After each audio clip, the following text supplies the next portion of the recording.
When the country is in trouble, everyone helps me so I don't off. Who else would be laid off? On stage, the couple had a big red flower hanging on their chests and eyes, but Kamisato was like two withered necks, showing not a trace of human presence. Because this dazzling outstanding individual award is used, they offered up the lives of their children and their wives. A lifetime of fertility is the result of all her efforts. Even more absurd, personally handing out this dazzling certificate to them. It was the very face of his best friend's mother, who once forced him to have an abortion, and the final prize. It was precisely this honor that became the reason for their layoffs. Today we're going to talk about a film that is forced to do so, a masterpiece that tears open the decades-long scars hidden by the Chinese people, The Ninth Day. He not only swept the Best Actor and Actress awards at the Berlin Film Festival that year, it is also a microcosm of the fate of the Chinese people over half a century. He reveals the deepest kindness and endurance in this world. When a single grain of dust from the times falls on a family's head, it becomes a mountain.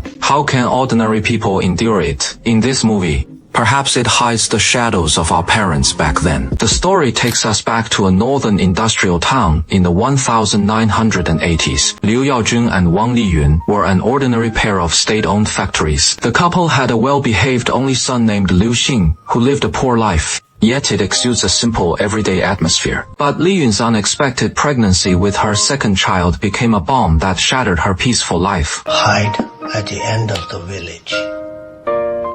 The husband thought paying a small fine would get by. He even got the child's name in place. In that era when family planning was strictly enforced, her close friend Hai Yan, the director of the parasitic office, not only showed no mercy. You think you can avoid the first day of the lunar month, but you can also avoid the 15th. Instead, he brought the clerk along and forcibly dragged the pregnant Liyun onto the cold operating table. Tragedy then brewed for surgery. Sudden massive bleeding. The child was not saved. Liyun, and she has forever lost the right to be a mother. Having read this far, I felt deeply suffocated. In that special era, personal joys and sorrows are mercilessly crushed by fate. Yao Zhen slammed his fists against the wall again and again. This is the deepest sense of helplessness a husband can have. In the times, in front of the flood, even wailing seemed insignificant. But fate only began to ravage her ability to have children. Their only son, Xingxing, became the couple's entire hope. Xingxing and Haiyan's son, Haohao, is so good, he could fit a pair of pants. However, on a scorching afternoon, an accident by the reservoir completely took Xingxing's life. When Yao Zhang seemed crazy holding his son's cold, soft body, as you sprint through the dark tunnel, the roar of a train rushing past you, as if crushing the last bit of hope in this family, in the corridor of the Powder Hospital, the heart-wrenching scene of Liyun Cave was everywhere. Meanwhile, Yao Zheng collapsed to the ground like a stone statue, unable to shed a single tear. It turns out the pain is at its peak. He couldn't make a sound. Losing 2 children in succession. This trauma is devastating for any parent.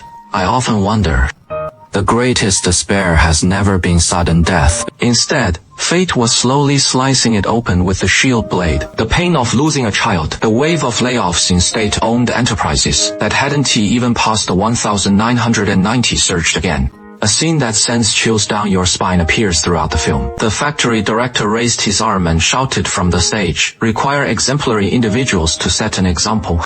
When the country is in trouble, everyone helps me so I won't be laid off.